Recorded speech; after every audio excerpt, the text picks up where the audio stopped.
Hey Tony, it's Friday. And first off, to answer your question of the week, we haven't started yet. We haven't started making costumes, we haven't touched them, we have gotten nowhere with them, so that's a thing. But I mean, it's just a concept right now, but we'll see what we can do. Sorry, it's 8 p.m. and I just got home to stay in for the night, so it's been a pretty busy day. But it's been actually a pretty good week. Last Saturday we just played a bunch of board games with a bunch of our friends. And then on Sunday we went to what's called the Big E. It's the Eastern States Exposition. It's basically it's a state fair for all of New England. And Rhode Island, which everyone forgets about. But we had a really good time. Got to see a camel show and a couple other things there. We really enjoyed it. And then the week itself was pretty standard. Actually had a really good day in court yesterday. Which, this video is kind of going to come in two parts. One was because one part is going to be about a movie that Taylor and I picked up. And the other part is going to be about my day in court yesterday. I'm going to talk about the court day first, because part two will lead into my question of the week for you. So, court yesterday was excellent. It was one of the best days in court that I can remember in some time. I was busy all day. I think I had anywhere between 5 and 8 cases. They all kind of run together at this point, but it was really good. I actually kind of realized something yesterday, which was really neat, and something that I didn't expect. Now, although I've been working that court for about 2.5 years now, with many attorneys and many other court workers, I actually am a respected colleague of theirs now. A lot of the attorneys hold my opinion in some respect now. And it really actually has helped my case with agreements and stuff. With the attorneys on the other side, they know that I'm fair. They know I'm a straight shooter and I'm not going to try and BS my way to give my client the most ultimate settlement possible. But they know I'm going to stick up for my client's interests. So it's actually turned into... I've actually almost turned into an attorney there. I know, crazy. I've been doing it for 2.5 years. I'm almost an attorney. In fact, I actually get my score back in a little over 2 weeks, and I'm absolutely terrified. So we'll see what happens there. But it was really kind of shocking yesterday.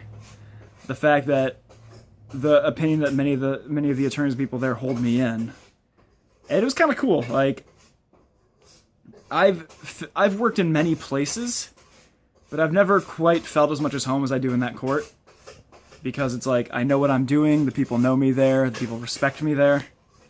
And that's kind of cool, despite the fact that I'm, a little snot-nosed kid coming in. It's kind of cool. And it's hard to explain. But I feel like I'm starting to take my first steps into being a professional instead of just being a student or just being an intern. I'm actually becoming an attorney. And now for something completely different. So Taylor and I, this past week, picked up the Mr. Rogers documentary, Won't You Be My Neighbor? And it was absolutely beautiful. It was brilliant. It was heartbreaking. It was incredible. I don't know how much you watched as a kid, Tony, because I think he went off the air in 2001, so you would have been only about 4 years old. But Mr. Rogers, I used to watch him all the time when I was a young child. I first started to really know the world through Mr. Rogers' Neighborhood. And Mr. Rogers was just a fantastic human being. Such a kind, considerate, thoughtful individual. And so this documentary was incredible. It was all about kind of his rise from when he was first in TV back in the 50s to where he ended up being in the TV Hall of Fame and all of the incredible things he did. And while we're watching that, we were like, wow. His very first week on the air, he did an entire special on he did an entire episode on the Vietnam War. And this is for a children's show, but he did it in such a beautiful way that you're like, wow, to have those balls to do that in your first week was incredible. But it was such a brilliant documentary of someone who the world sorely misses. I said, I don't know how much you remember of Mr. Rogers, but he did so many incredible things for everyone.